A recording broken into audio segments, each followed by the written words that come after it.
This week on The Destination Angler.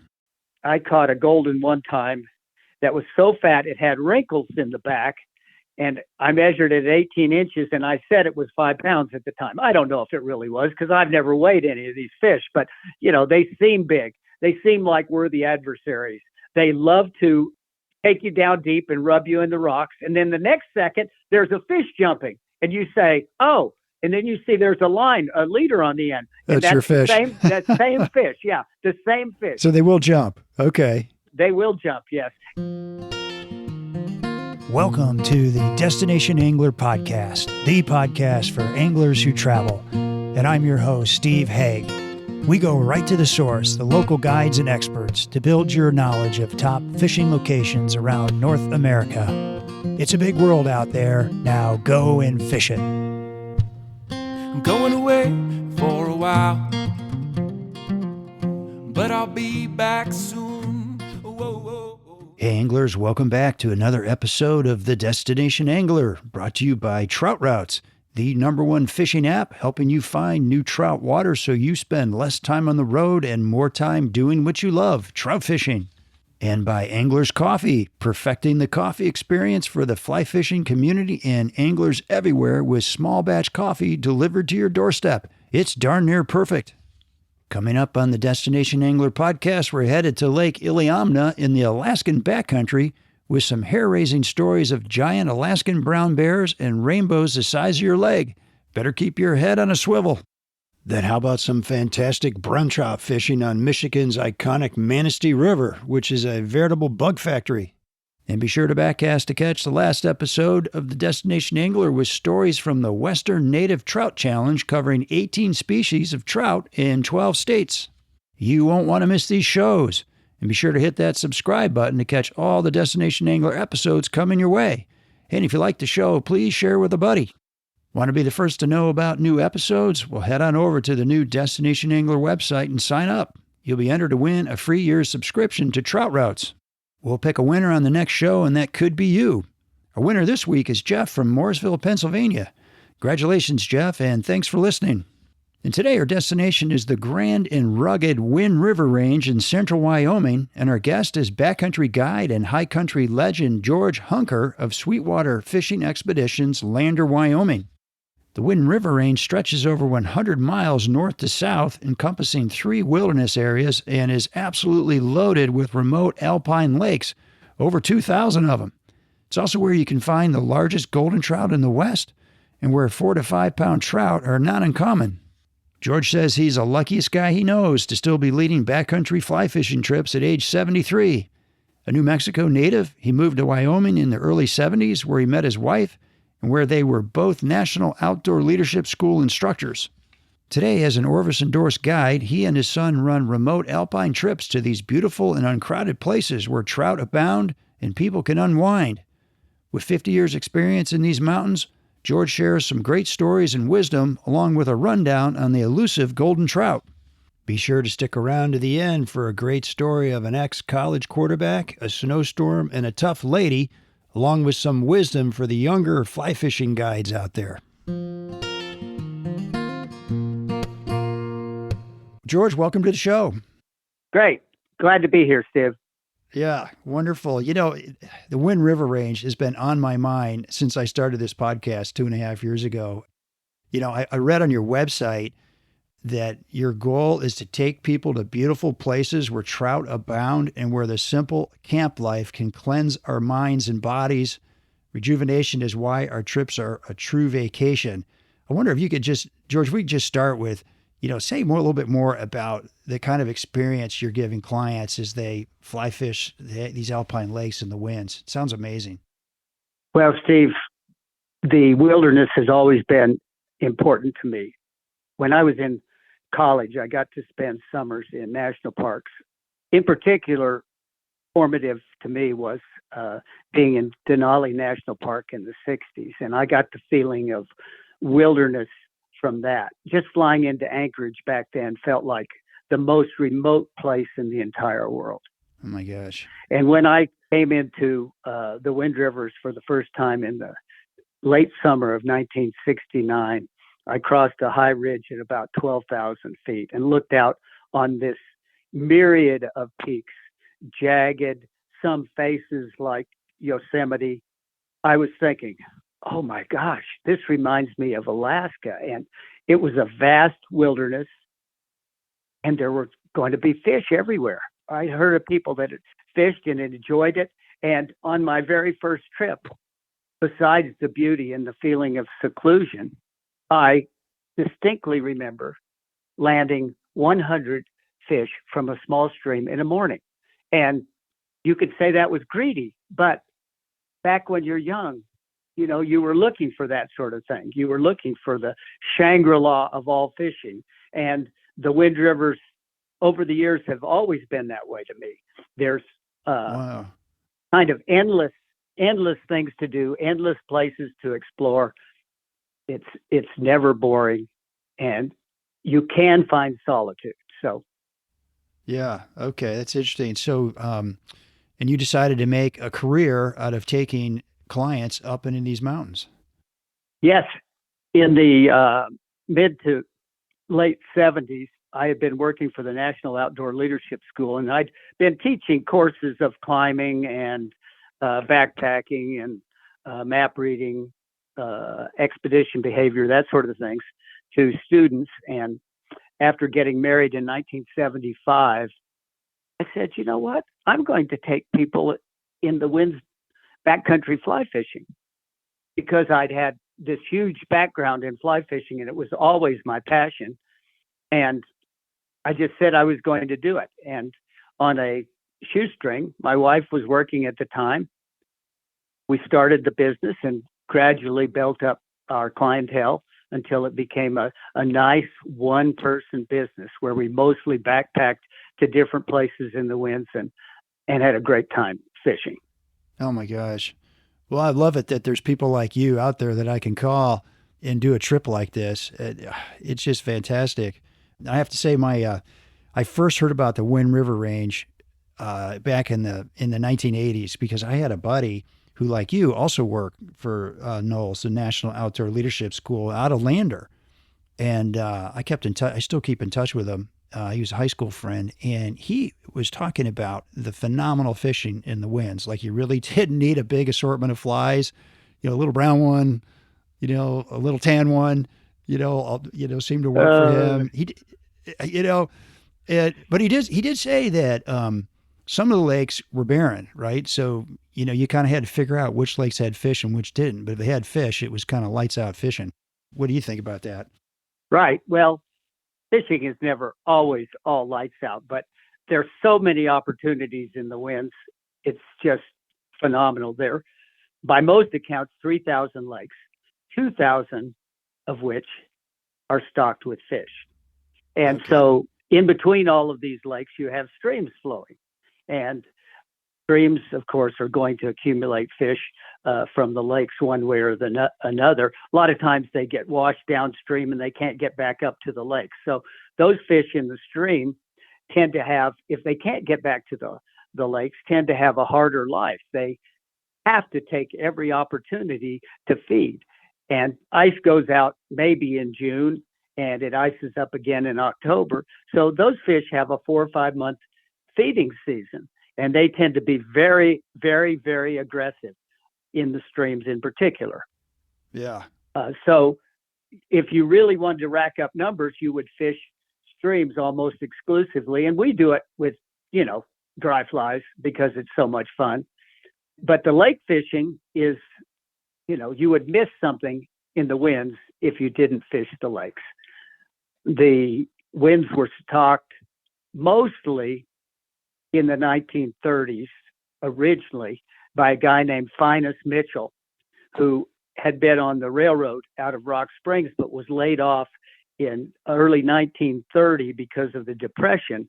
And he and his wife started a fishing camp at Big Sandy Opening, which is the southernmost big roadhead in the winds on the west side. Anyhow, he was hired by the fish hatchery to pack trout, small fingerlings from the fish hatchery, into lakes. And he said that he had 5 pack horses. He would put a 5-gallon milk jug on either side of the horse with fish in it. And as they went along, water would slosh out, but it would also, the sloshing would keep the little trout oxygen. Yeah, oxygenate the water a little bit. Yeah. Exactly. And then he'd have to put water in periodically. But according to him, he stocked 314 lakes in the winds himself from these fingerlings that the Game and Fish provided from 1930 to 1937. So that's where things started to happen. There were very few lakes, especially on our eastern side, if any, that had any trout in them at all, because the gradient was just too great for them to get in. But on the west side, there's some sort of flatter terrain with lakes that might have had, the original cutthroat of the area. Huh, no kidding. How did golden trout get up there? Because they're from the Kern River originally, correct? Correct. Well, the story that I've heard is that California was sending out some golden fingerlings on the Union Pacific Railroad, which goes through southern Wyoming, Rock Springs, which is approximately 70 miles from the southern end of the winds, and that the conductor realized that those little tiny trout were going to die. So apparently he got a hold of Finus Mitchell, and Finus started stocking those goldens in the winds also. Isn't that amazing? Yeah. So many stories I've heard like that where, there was a train problem. They just, let's just dump them in this river, and it almost sounds like the same thing. They needed to offload some fish, and you wonder how they got a hold of Finus Mitchell in the 1930s. It's not like you could text the guy, but it's probably a whole nother story. Yeah, exactly. Exactly. Huge news, folks. The #1 fishing app, and I'm talking Trout Routes here, has been updated to include the entire lower 48. That's 50,000 streams mapped and classified into 4 categories, and 350,000 hand-curated public access points marked and ready for you to explore. There's nothing more exciting than finding that new trout stream or access point.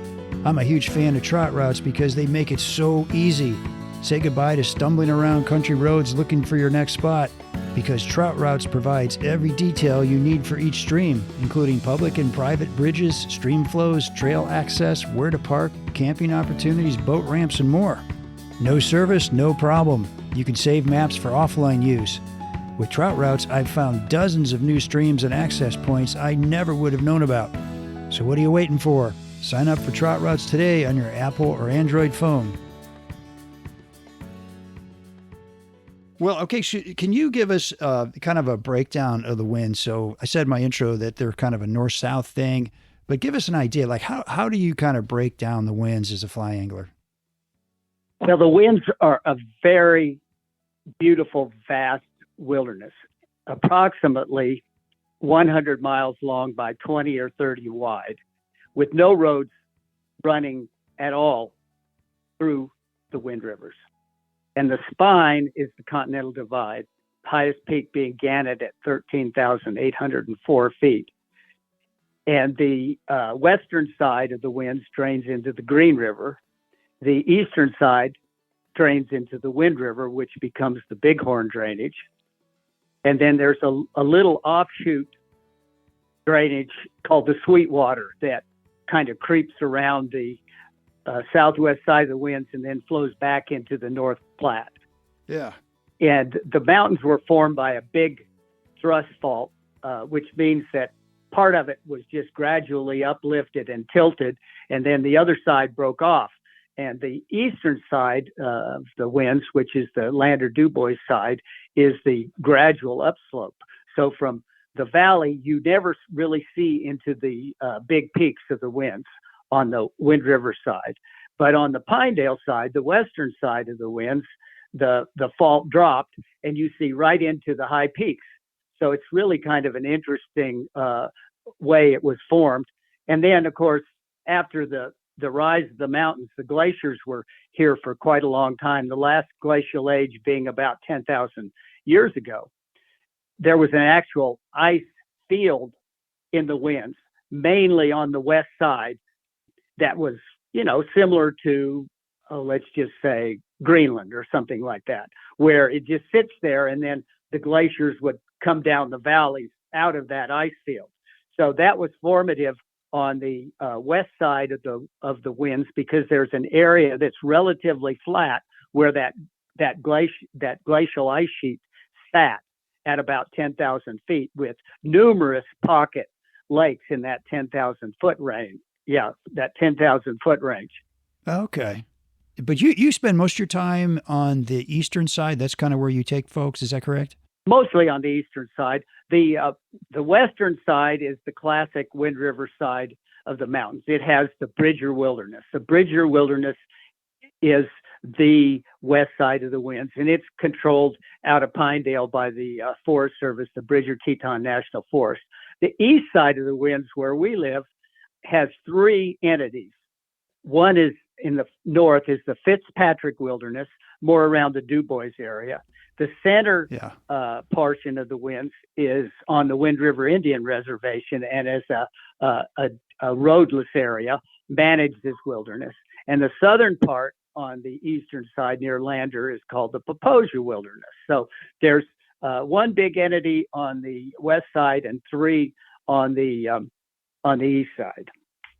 No, interesting. And for the fly angler, like how would you kind of think about, where to go in the winds if you want to go fishing? Like how do you kind of break that down? Like if I go to this area for this type of fishing, another area for something a little different, how would you describe that? Oh boy, that is a hard one, Steve. Okay. It's a real hard one. On the west side, there's this area that I said was relatively flat that locally we call the sheep desert, because originally the Wind Rivers were the area that people brought in their sheep to graze in the summertime. And this had lots of grass and was relatively free of trees and just was a perfect place to graze sheep in the summertime. Anyhow, that area has all of these lakes in relatively close proximity.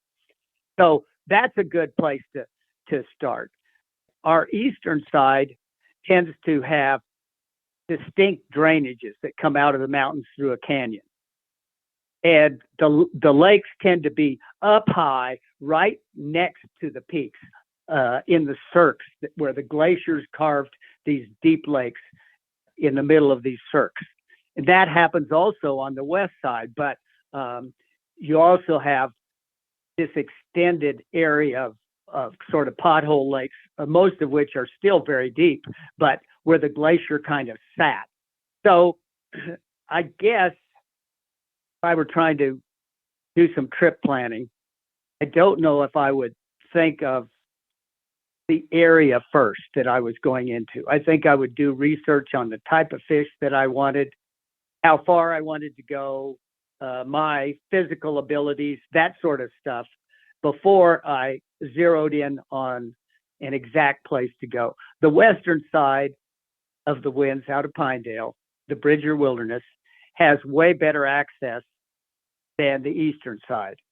There's about the same amount of trailheads, but the western side has, it has a paved trailhead to 10,000 feet. So obviously that makes it easier for some folks to get into the mountains, and those better trailheads tend to accumulate more people. So if you want more seclusion, that might be part of your factoring in of choices right when you're planning your trip. And definitely the poorer the roadhead and the poorer the trails, the more seclusion you're going to have. The Wind River Indian Reservation is fairly renowned for being sort of off the map and not in people's idea of places to go, but that might be a good place to, if you want real seclusion. And then the farther you get from the roadheads, obviously, the more seclusion you're going to have.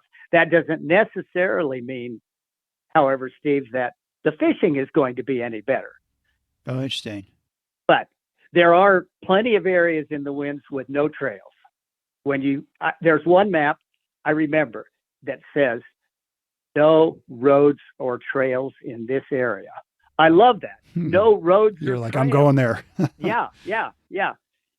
Another fun thing about the winds as far as trip planning is you can go cross country easily, especially when you're above timberline.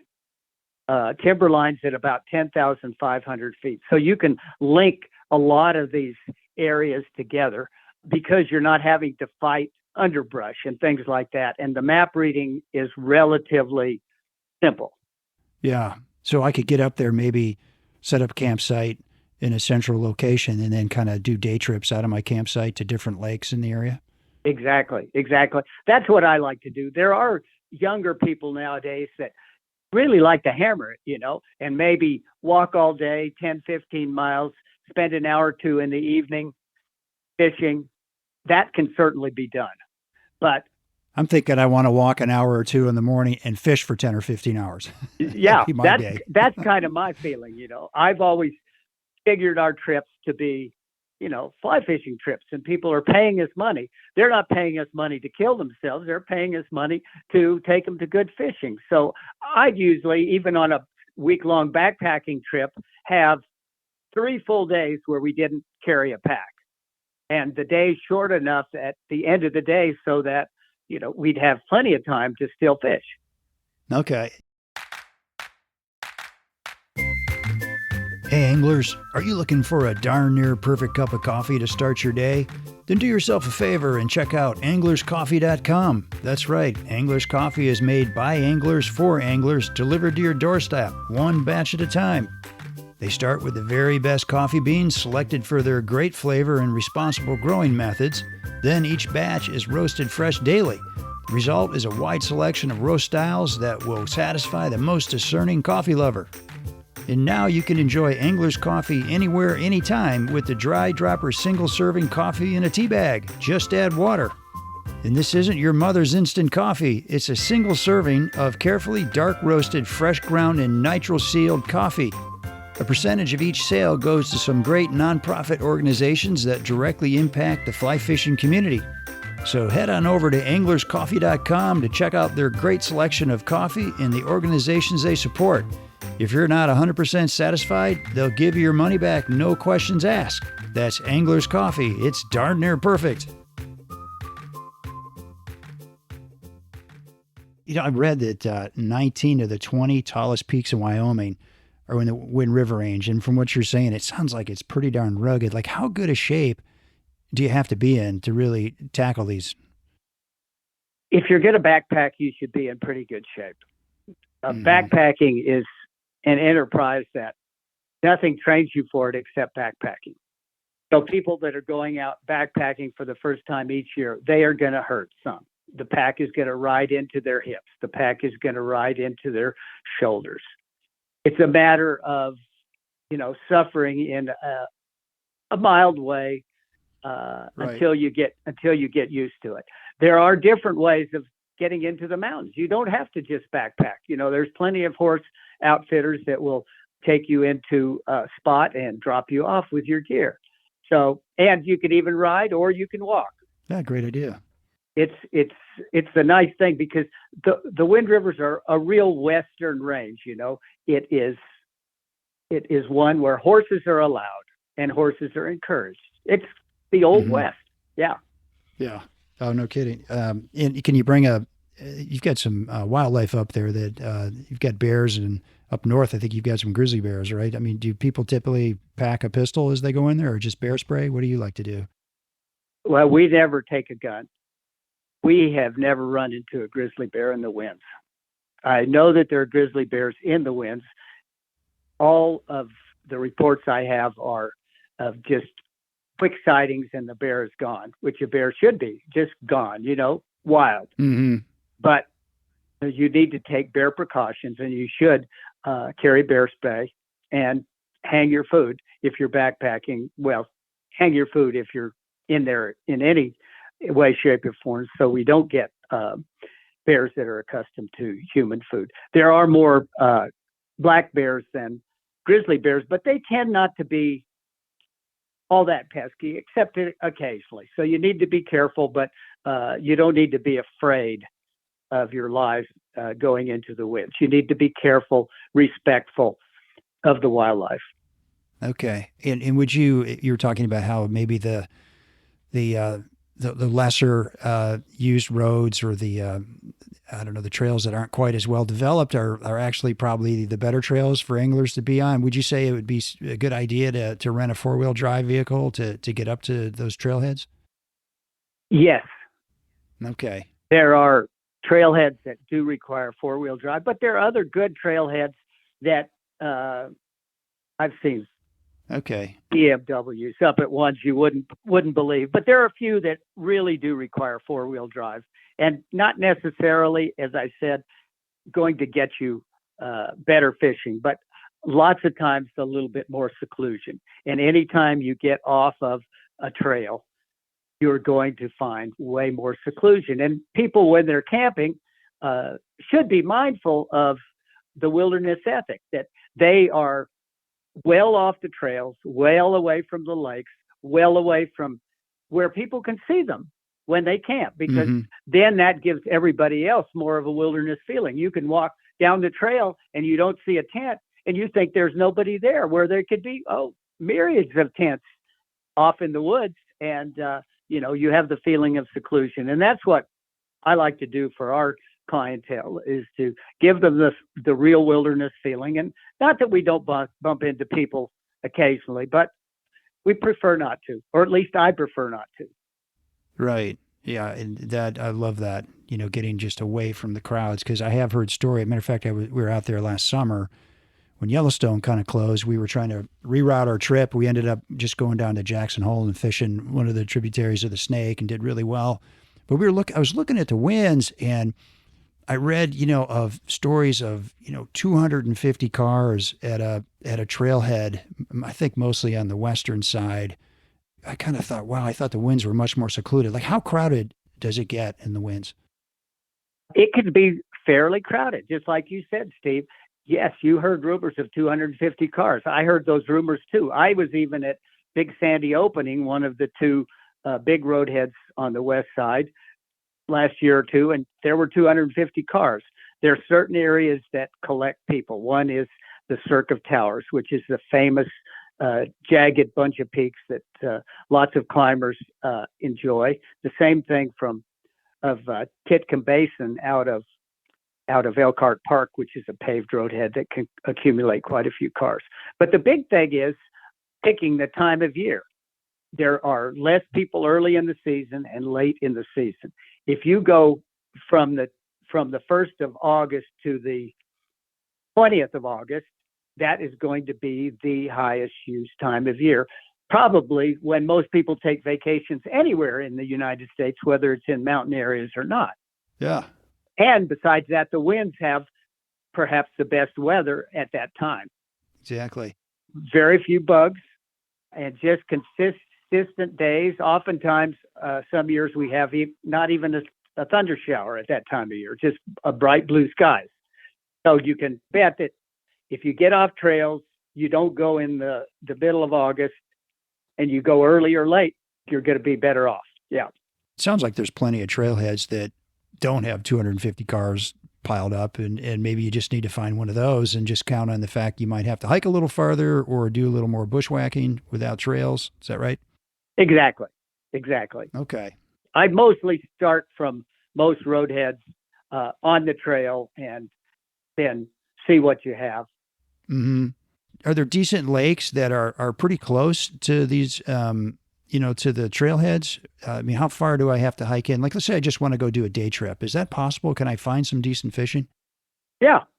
There are not plenty of lakes that are, 5 miles in or less that would be day hikeable.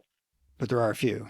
Yeah, there are a few. And there are some that are even, not on a major trail. So all you have to do is look at your maps and try to figure things out. Let me segue into a few resources that might be good for your listeners here. Yeah, please. I have in my library 4 books that I think are good for people's planning for trips in the winds. The first book is a climbing book called Climbing and Hiking in the Wind River Mountains by Joe Kelsey. And it is excellent on trip planning, roadheads, basic trails, and it doesn't have very specific maps, but it has a general overview of lakes that can be reached from each trailhead. And it's from a climber's perspective, but it also gives a really good geological summary of the winds, how they were formed, and all the major trip planning things that people need to think about. The second book is specifically about fly fishing, called Fly Fishing the Rocky Mountain Backcountry by Rich Ostoff, Ostoff. And this book has lots of specific techniques. It actually gives away a fair amount of details on the winds and other wilderness areas throughout the Rocky Mountains. But it's a really good asset, and it has very good information. Great. The fourth book is called Fly Fishing the Mountain Lakes by Gary LaFontaine. Gary, as you maybe remember, was a college professor at the University of Montana, and he investigated things thoroughly like a scientist. His most famous book is called Caddisflies, which I think many people have on their bookshelves. Well, anyhow, Gary, he never rested on the status quo.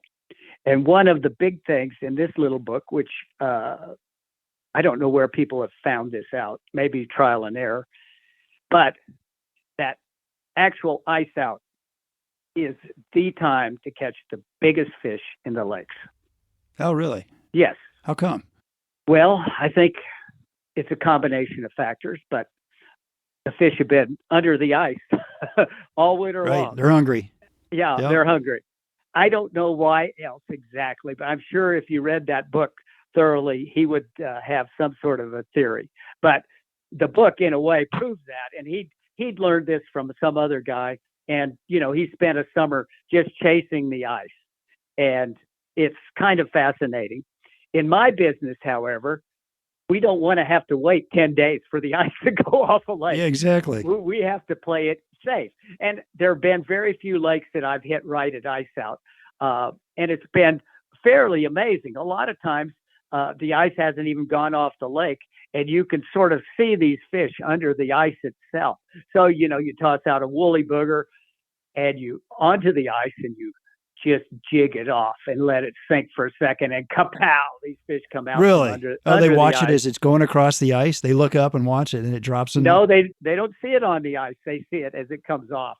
But anyhow, it's fascinating, and I see guys that are specifically targeting golden trout at ice out, and obviously it works. And I've seen that some of the tippet records on golden trout have been set in the winds at ice out time. So obviously it is a valid thing to try. Yeah. Let's talk about golden trout for a minute, because this is a super interesting species, right? And it's kind of rare, in the West, but it is available. And it sounds like the biggest and the best golden trout are right there in the winds. And I'm kind of wondering if you could, like, how many lakes out of the 2,000 or 3,000 lakes have golden trout, and kind of what are their habits? Yeah, I don't really know exactly how many lakes in the winds have goldens, but I'd surmise 50 or less. Okay. But almost every drainage has at least one lake with golden trout, and maybe more. The Goldens, of course, came from California, and as I said, they were stocked by Finus Mitchell. And then there was one lake in the winds that they were using as brood stock, and they'd go milk those Goldens out, take the sperm and the eggs, and take them to the hatchery and raise the little tiny fingerlings, and then stock them in other lakes in the winds. And there are certain lakes that have no natural spawning. And if the game and fish was stocking those earlier, I can't remember exactly how long ago, if they were stocking them earlier, they were allowed to maintain that stocking by the Forest Service. The Forest Service controls the land, and they really don't want things messed around with anymore based on the Wilderness Act. Okay. In other words, they're not allowing stocking of pristine lakes that have never been stocked before. But the game and fish like to stock the golden trout in the very highest of the lakes because it was similar to the Sierras of California, but because it was also necessary to keep them separate from other trout species. Yeah. Goldens are spring spawners. They will hybridize with both cutthroats and rainbows. Oh, So really? they wanted to keep them separate from rainbows and cutthroats. Brook trout and goldens do not get along. Brook trout just outcompete them. So if the brook trout got into a lake that had goldens in, pretty soon the goldens would not be there. They'll be gone. Yeah. Okay.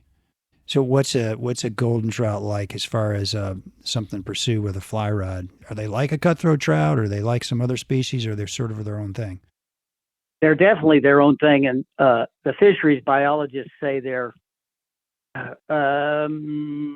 evolutionarily they come from rainbows, because where were the rainbows initially? The West Coast. Where are the goldens from? They're from the high Sierra of California. So evolutionarily they developed there. But they're not like any other trout that I know of. Huh. The fisheries biologists say that they are zooplankton feeders.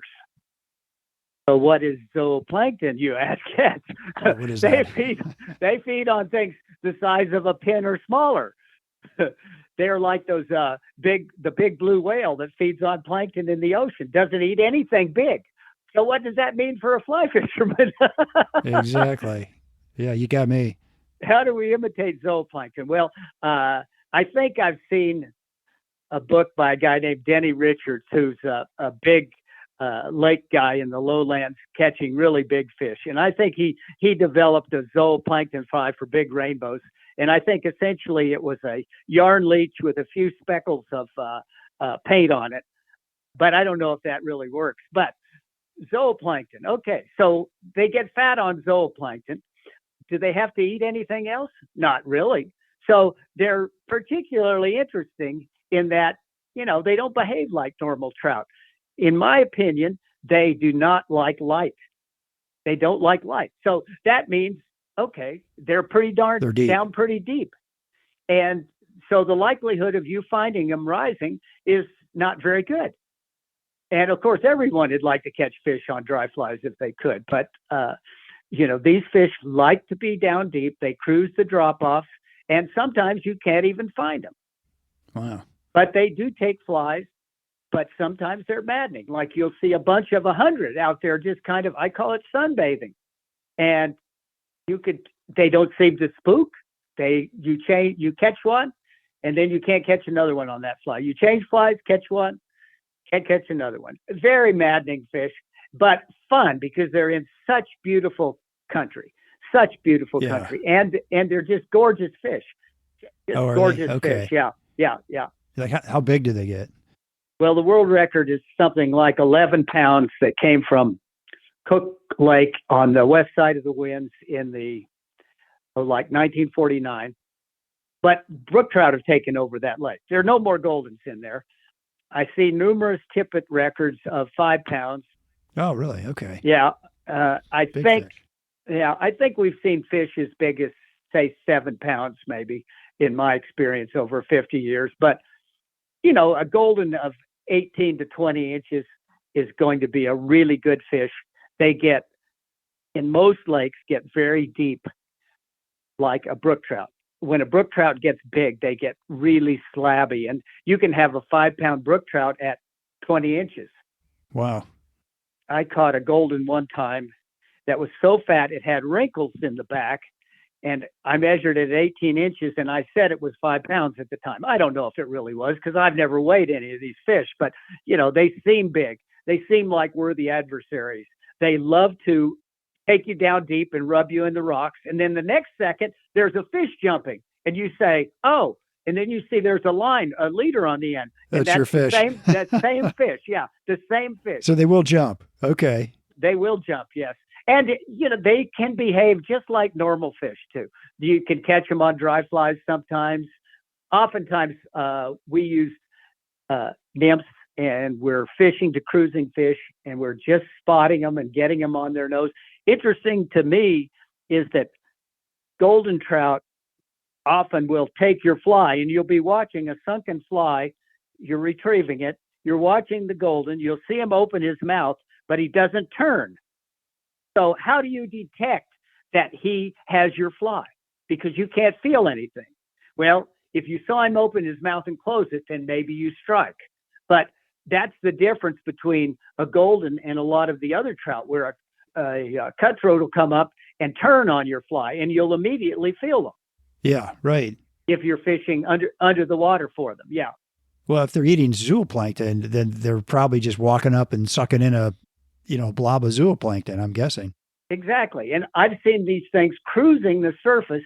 We have a thing called a cocopod that's like a pinhead that's red. And I've seen these things cover the water occasionally in high lakes. And one time I saw a big male golden with a big jaw out of the water, just cruising, just like a whale, just letting those zooplankton collect those. Really? Those whatever I said. Anyhow. Oh my gosh. In the mouth. Well, I'm excited to announce a new segment on the Destination Angler podcast called Doing Good, where you'll hear about great organizations around the country who are doing good for the world through angling. So today we have Chris Collier here from Trout Unlimited. Chris, tell us where you live. Hey, I'm originally from Northern Ohio, which many of you know, if you've been there, is not trout country. But now I'm located in Northeast Wisconsin, actually in Green Bay, with plenty of trout angling opportunities to explore. Very good. And what's your role at Trout Unlimited? I am the Great Lakes Stream Restoration Manager for Northern Wisconsin, which is a fancy title for project manager. So I manage all of our cold water conservation works that happen in Northern Wisconsin's Great Lakes watersheds. Oh, that's wonderful. All right. So tell us about the work you're doing up there and the work you're doing on the Lily River. Yeah, so we're really blessed up here. We've got high quality habitat. So unlike other places in the upper Midwest, we're not so much focused on the habitat restoration, but what we're really focusing on is making sure fish can access this high quality habitat.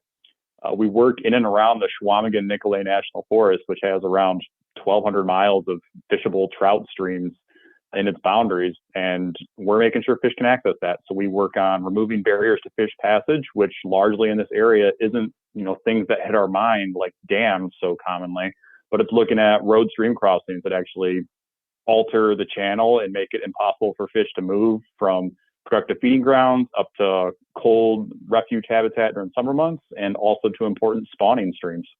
All right, gotcha. So these are culverts, right, that were installed years ago. And what do culverts do that cause problems for the fish? Yeah, these are culverts. And a lot of the issue just arises from past practices.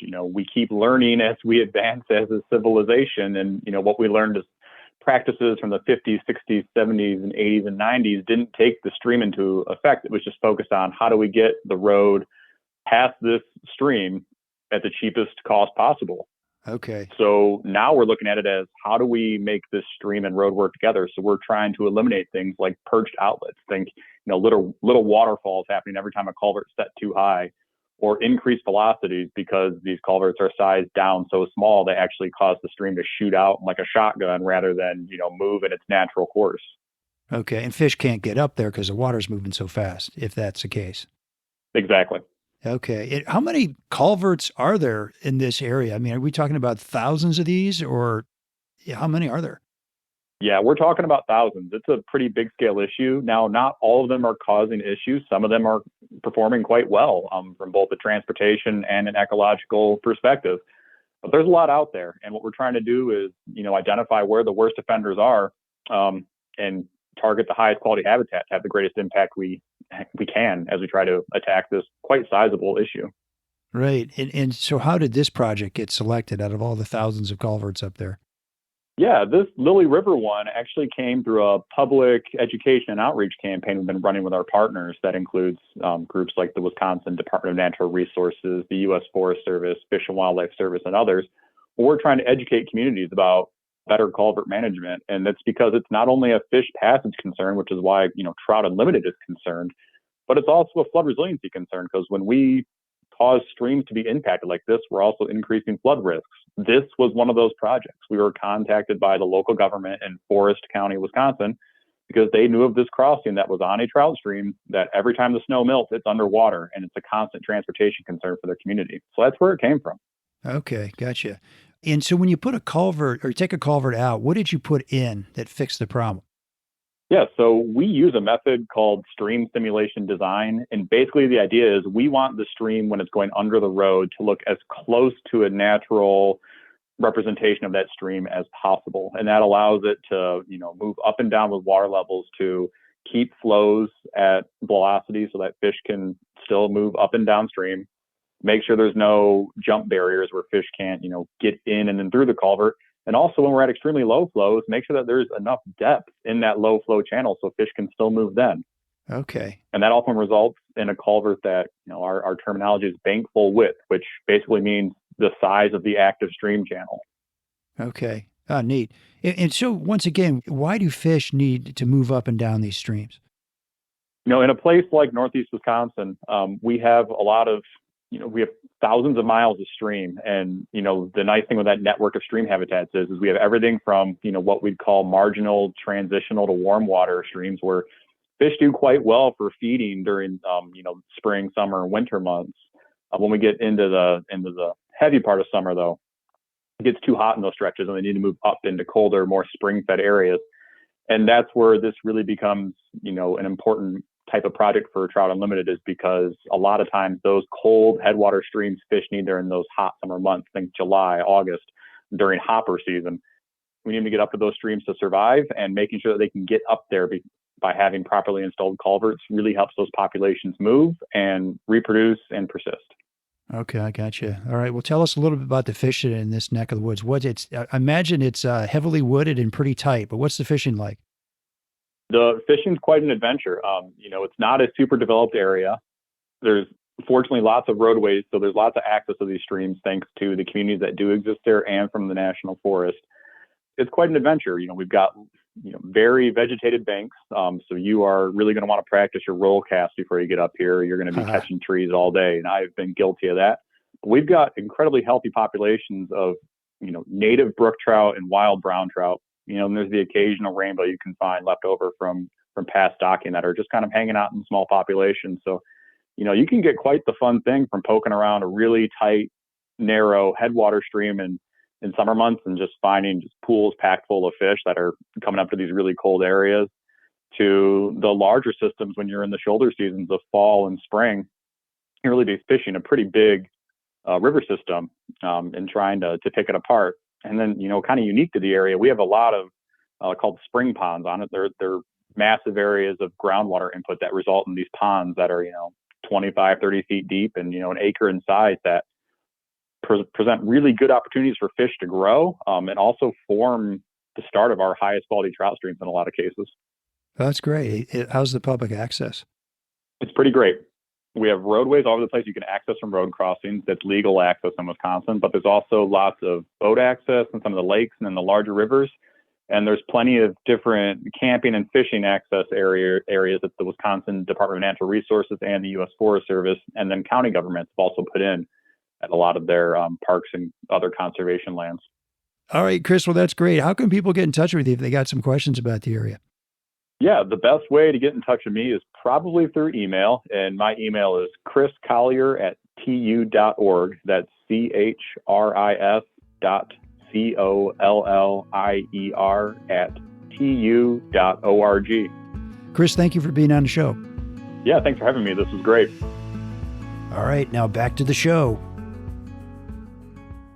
You ever use a blob fly like you do for like kokanee salmon or some other species? I just tied some blob flies, and I haven't had that good a result with them.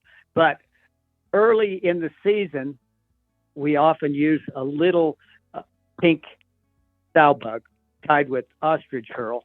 Well, what is the pink ostrich herl sow bug? It's an egg pattern. It's an egg pattern. Yeah, right. They're the goldens and cutthroats, rainbows for that matter, are all spring spawners. What does that mean in the Wind Rivers? That means late June to the middle to end of July, depending on the elevation. So they behave just like salmon. They look for running water to spawn in.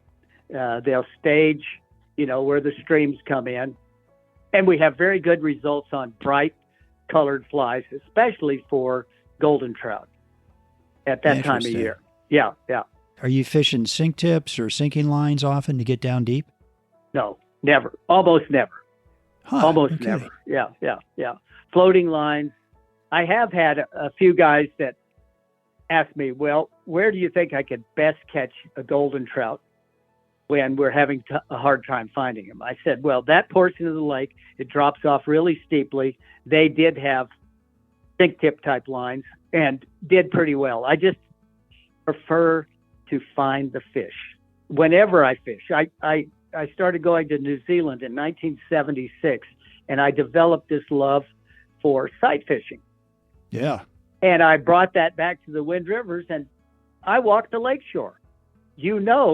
That there is a fish there when a fish is there. Otherwise, it's a crapshoot, isn't it? So all right. So you're sighting fish and casting to a cruising fish then. That's your technique. Yeah. At times that's not possible because you got big winds, you got clouds, things like that. So as a guide, you go to places that you've seen fish before. But the technique, and especially with somebody first visiting the winds, I would suggest that they should walk the lake shores of these places and find the fish, because a fish can't be caught if he's not there. Right.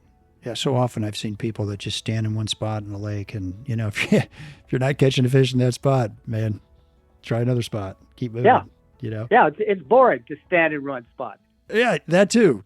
Yeah. What are some other techniques you like that would help people be successful? Let me speak first to where you're going to find fish in these high mountain lakes. Yeah, good point. All of them are glacially carved, so they drop off very steeply. And as we know, sunlight only penetrates like 20 feet, even to the clearest water. So most of the food for trout in these high mountain lakes is in relatively shallow water, but fish in lakes don't want to be predated upon, so they know that they can drop off quick if they're on a drop off. So you want to look for the drop offs and find cruising fish and fish the edge of the drop off. Sometimes you'll find fish in shallow water, but not that often because they feel vulnerable there, especially when they have very deep parts of the lakes to go to. Always look at the inlets and outlets of these high mountain lakes. First off is fish early in the year are going to be there because they're thinking about spawning, have just spawned, that sort of thing. So you're going to have a larger collection of fish. Secondly, of course, that's where the insects get washed down the current into the lake. And oftentimes you have hatches right into the lake coming off of the inlet stream. The same at the outlet. It funnels food to the outlet stream. So, always look in the inlets and outlets for trout in the Wind Rivers. And as far as lake fishing goes, what are you doing, like a dry dropper type of a setup, or what is your setup typically? Typically, I used to fish exclusively nymphs because I felt like that caught more fish. And I'd spot fish and throw nymphs in front of fish. But as I got older, I said, why be so adamant about that, George? Why don't you just fish dry flies? Because you love them so much. So nowadays, I just love to fish a dry fly. I'll fish, stimulators and parachute Adams, and sometimes I'll go to smaller flies if need be. But I love to fish dry flies. I rarely fish hopper dropper, except if I've found a concentration of fish in one area that are milling around, like at the edge of a drop off. And oftentimes golden trout will do that. So, sometimes golden trout don't like the fly move. So what better way to do it than the hopper dropper? You just got to set the depth on your nymph below. Right. Yeah. But it can be a very effective technique. Interestingly enough, in stream fishing, I'll never hopper dropper, just because a lot of times the pockets are so small that you're fishing in that you only have, a 1 foot window. And if you have a dropper fly 18 inches below your dry, it just infringes upon your ability to fish the dry fly well. And most of these fish are going to come up fast on the first cast and knock your dry fly. So, yeah, rarely fish anything other than a dry fly in the streams. So what are your top confidence patterns that people should be taking up into the mountains? Some of the real classics: Parachute Adams, Stimulator, small chubby Chernobyls, any of your really small foam flies, some foam ants. Those are my real confidence dry flies. In the lakes, our number 1 and 2 patterns are Osthoff's orange mega scud. A mega scud. A mega scud, orange. It's a big scud, size 8, heavily weighted, and then a size 12 beadhead hare's ear with a soft tackle. I don't know if you need the soft tackle. I just like to tie it with a soft tackle. But those are the 2 go-to flies a lot of times, along with a yarn leech. We love to use the yarn leeches in various colors. A lot of people claim that they love woolly boogers. I just don't fish woolly boogers that much, but it should be a good fly for the mountains. We do have leeches, and it surprises me that you can have leeches in really cold water. They're not really very big, but you can have leeches up there. Yeah, right. There's a ton of scuds. I used to use a fair amount of scuds, but other than the mega scud, I don't use many scuds anymore. And then I mentioned one of our favorite flies early for Goldens is a very small pink soft tackle sowbug. Okay. A pink soft tackle sowbug. Okay. Yeah. All right. Very good. And what kind of tippet size you having to go down to? Typically, I use 4X in the mountains. I know there are people that like to use 5 and 6X, but when you're handling fish on the rocks and things like that, a lot of times you don't have much control of things, and it's nice to be able to land a fish and get him in rather than pussyfooting around and breaking off flies. I just like to catch fish, sure. Get them off, and turn them back. So that's what I suggest is 4X tippet in general. Yeah. All right. Especially if there's some 4 and 5 pound trout you might be chasing, you're going to have a heck of a time getting them in on a 5X tippet. Right. Yeah. So what are you packing in to the mountains? So are you taking waders up there, wading boots? Are you just kind of wet wading? What are you doing there, or walking the shoreline? Generally, the lakes are deep enough that it doesn't do you much good in most of them to wade. But after years of experience, there are a few lakes that we do take waders into. Let's say a lake has an inlet that is sandy and drops off really gradually, and we'd like to be in that water at the inlet. And if you were to stand out there for 15 minutes up to your thighs, you would get seriously cold because, as you can imagine, the water temperature is pretty darn cold. What is the water temps? Like in the spring, George, like how, is it too cold to fish? Is the water temps just too cold sometimes, or what do you look for? The fish can be sluggish. When there's ice on the lakes, the fish can be sluggish. They're underneath that ice. The water temperature is cold. They're not all that aggressive, but they do eat. And the same thing happens in the fall in reverse. The water temperature gets colder and colder, obviously. And who knows? Midsummer, I haven't taken the temperature lately, but I'm sure it gets up into the 60s in some of the lakes on the surface of the lake. Yeah, right. We were talking about wading. We mostly wade wet. A lot of the streams, you can avoid getting wet more than, calf deep. Oftentimes we use Crocs or tennis shoes. We might carry in a little bitty, you remember the old red ball waders that were just pieces of coated nylon? Hippers like that sort of thing, that weigh a few ounces on backpacking trips. It's no big deal to carry those. But rarely do we carry a big pair of waders. And if we do, of course, we carry the lightest possible. And even on horse trips, I convince a lot of guys that it's way more comfortable to wade wet, especially in late July all the way through August. Way more comfortable to wade wet. Yeah. Yeah, for sure. Yeah, when I hit these lakes, I try not to bring waders. And I find in the summertime, sometimes those shallow areas actually warm up pretty nicely, and the water's in the 60s, and that's not too bad for wet wading. A pair of sandals and whatnot. Right. All right, I want to ask you about your clients, because I'm sure you've had a wide range of clients. Any interesting stories come out of all these years of fly fishing with your clients? Let me tell you my favorite one, Steve. I started getting a bunch of guys from Huntsville, Alabama, on backpacking trips back in the 80s somewhere.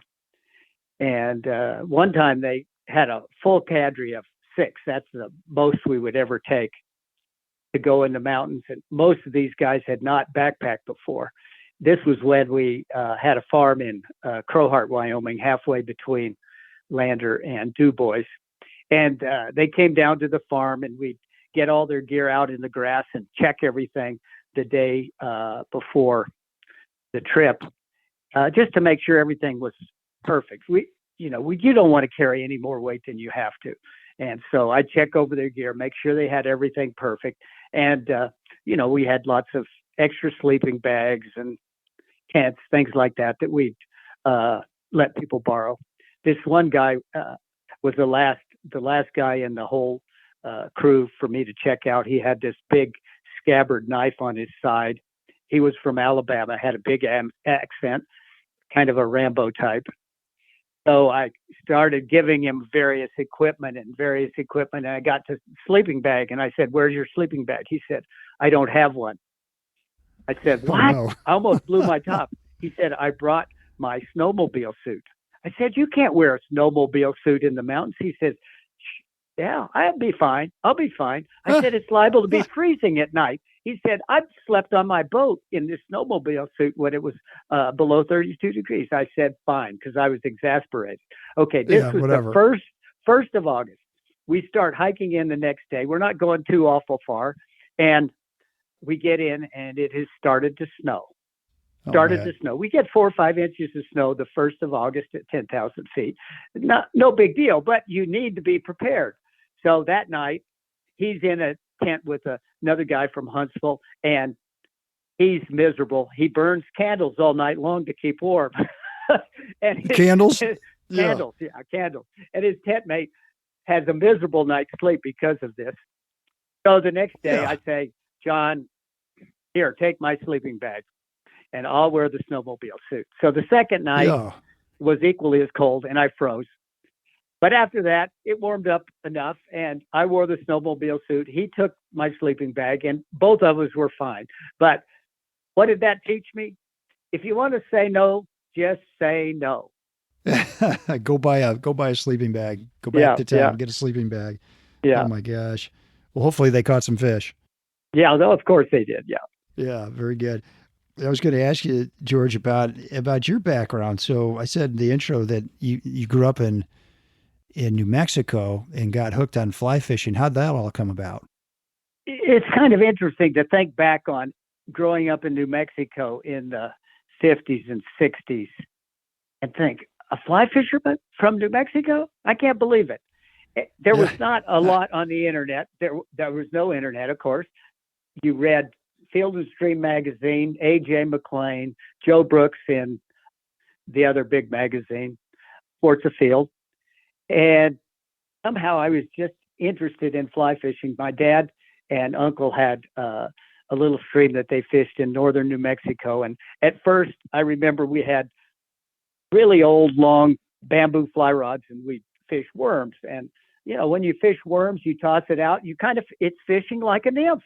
And, at 8, I was fishing worms. But by 10, I graduated to fly fishing because my uncle talked about it a little bit. And I was pretty much self-taught. And then I self-taught myself to tie flies. It was just amazing. We did have some bluegill ponds around there, and I'd fish bluegills on a fly rod with little tiny poppers, and it was extremely fun. But I was addicted from an early age, and My folks even let me buy a pretty fancy bamboo rod for myself when I was 12. I remember it because they felt Wow. like I could take care of it. And my first experience going into the winds, I still had that little 6.5 foot rod that I mentioned that I probably caught 100 fish in a morning on my first experience in the winds. And it was all on that little 6.5 foot bamboo rod. So I'm curious, gosh, you've been fishing the winds for so long. How has the fishery changed over the years, or do you think has it stayed pretty much the same?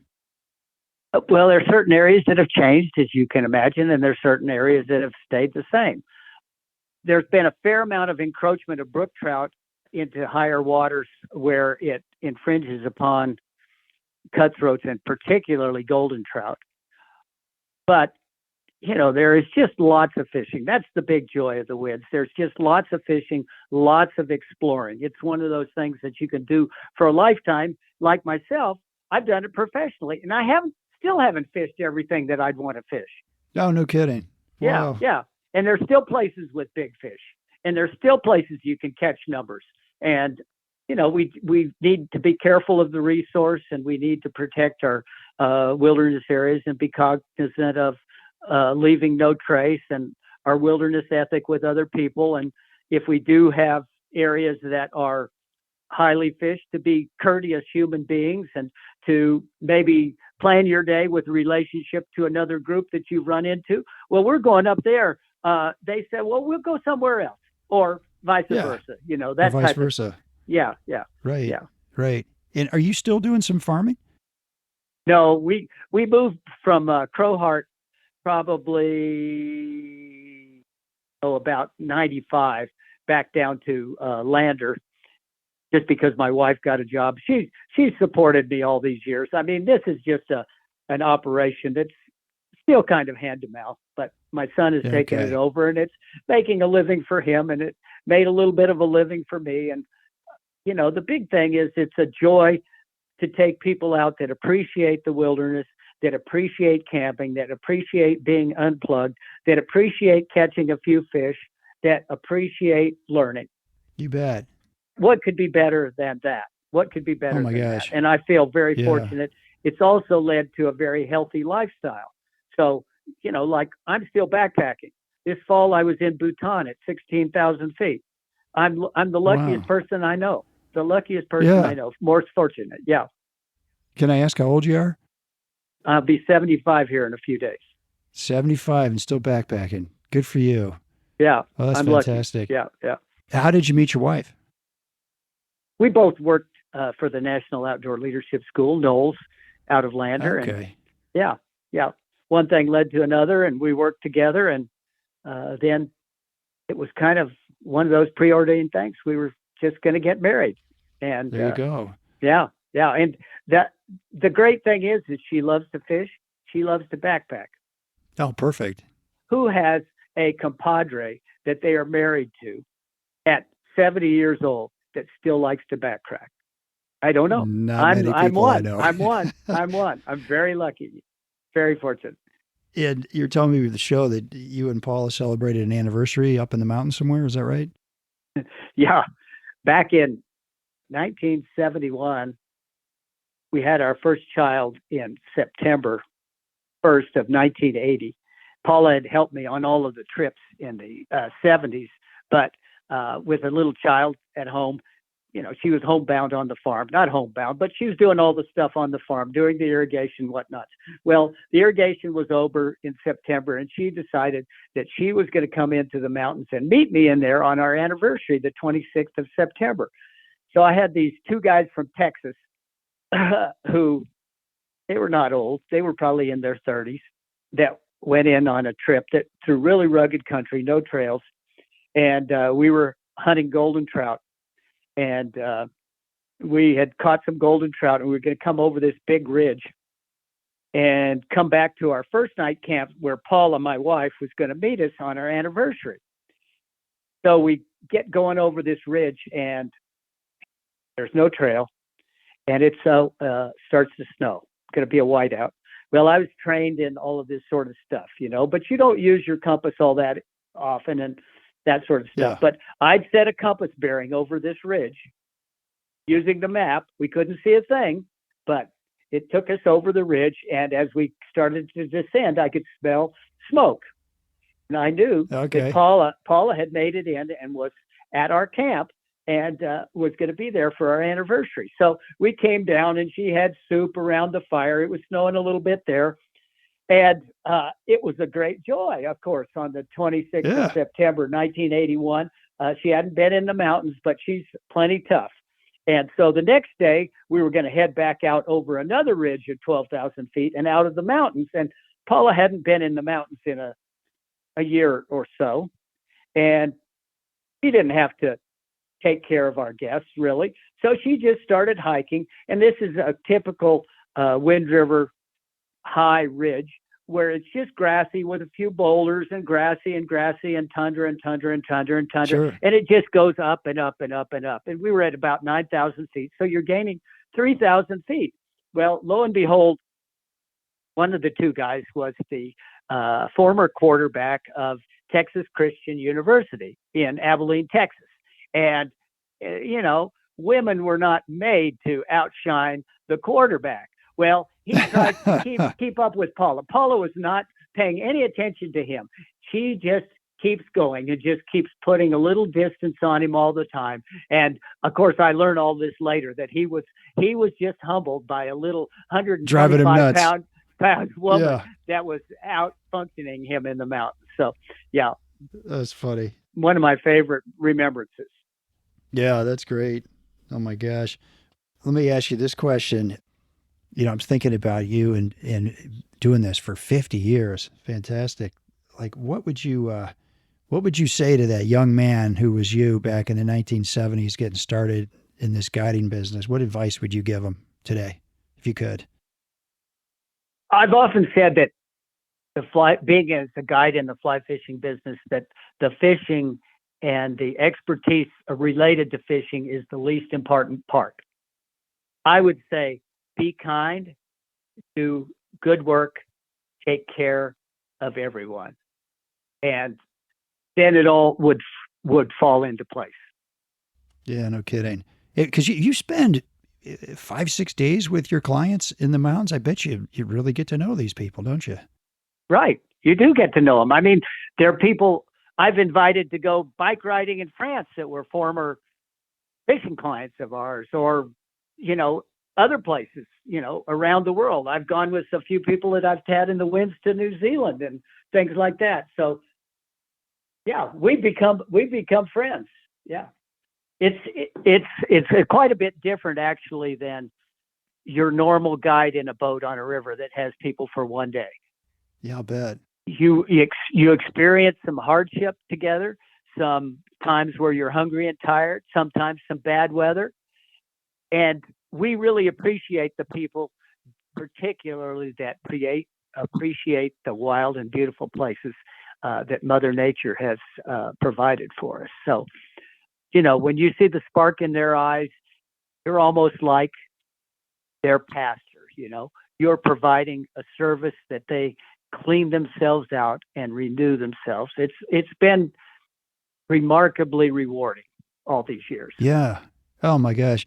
And I'll bet you see the best and worst of people, particularly when you've got some weather events, or like you said, you're just tired and hungry. Yes. There are some people that I haven't gotten along with, but that doesn't mean that I abandoned them or anything. And I tried to do my job, but there haven't been that many over time that I have not gotten along with. And I think I've tried to be honest and a straight shooter with everyone, tried to do my best. I tried to plan in advance so that we haven't had, too many incidents of, prior planning. One of the old expressions, never mind, I can't do it. Prior planning prevents poor performance. Yeah. was one of the mottos at Knowles back in the day. So, yeah. Yeah. Well, how do when a client calls you, do you ask them how good a shape you're in? I mean, how do you kind of size up a client, whether they're going to be able to, do this kind of a trip? I try to explain to them exactly what's involved, and then they kind of have to self-weed. And yes, we have gotten people that shouldn't have done it one way. Like last summer, I helped my son go in over a high pass with grandfather, father, son, grandfather, father, grandfather, father, grandson. 2 sets Gotcha. of them, all of which I'd had the sons and the grandfathers in the mountains before. They were breaking in the grandson. Okay, these guys were 74. One guy was just a little tippy. And, I know he wanted to do it the same way as he had always done, but we had to get a horse in to have him ride out. But he made it in. Oh, he did? Okay. Yeah, sometimes you can't read everybody. And yeah, everybody's going to have a little bit harder time backpacking, especially if they haven't done it much. But they adapt, and by the end of the trip, they are really ready to go. Really ready to go. They're in shape, and Yeah, finally. But I think because we have such a small business that I can talk to everybody individually pretty much, and that has helped out a lot to weed out any problems that we might have. That's great. So a couple questions at the end here, George, as we're wrapping things up. So what is what are some of the cities that anglers should be, basing their operations out of? Lander being one, Pinedale, any others? Lander, Pinedale, DuBois, Jackson. Okay. Jackson Hole. Yeah, Jackson's, 2 hours from the closest roadhead. Okay. Maybe 4 or 5 to the farthest roadheads. Pinedale obviously has a lot of roadheads within fairly close proximity. DuBois, very close to several roadheads, and Lander the same way. All of which are, Jackson is Jackson. We don't call it exactly Wyoming, but the others are classic Wyoming towns, and the people are helpful. They're kind, go out of their way to help tourists along. So, yeah. Are there fly shops in all these little towns? Yeah, there's at least 2 fly shops in DuBois, maybe even 3. Lander has really right now only one good one. Pinedale probably has 2 or 3 also. So, Oh, very good. Yeah, there's help there. Let me ask you this: at the end of a trip, where do you like to go for where should an angler go? A hungry, thirsty angler at the end of a week or so in the mountains. Any ideas in the towns you frequent? Yeah, one of the favorite places in Lander is the Gannett Grill, and right next door is the Cowfish. DuBois, the real classic is the Cowboy Cafe, and Pinedale has a brew pub that's always seems to be filled in a good place, and it has a classic greasy spoon that I always eat breakfast, but I can't remember the name of it on the north edge of town. But very good. Yeah. Awesome. Well, George, thanks for being on the show. Steve, it's been my pleasure, and I'm just excited to have done this, and I hope everybody else that has signed on to listen is excited about their fishing as I've been for, probably 65 years. So. That's great. And how can people get in touch with you if they want to talk about booking a trip? Yeah, the easiest way is through our website, sweetwaterfishing.com, all spelled out. So, yeah. All right. Well, very good. Thank you so much, Steve. I really enjoyed it. Yeah. Well, thank you, folks, for listening. And we'll be sure to post George's contact info on our new Destination Angler website and pictures of George's top fly picks on our Facebook and Instagram pages. You can email me or DM me with comments and suggestions at shag50@gmail.com. And if you like the show, please share it with a buddy. And we'd sure appreciate a 5-star review wherever you get your podcasts. As always, our music is by our Brothers Fountain. Hope you enjoyed the show, and we will see you again soon. Tight lines, everybody. Well, I'll go from the land to the shining sea. But I know there's more to life than what the eye can see.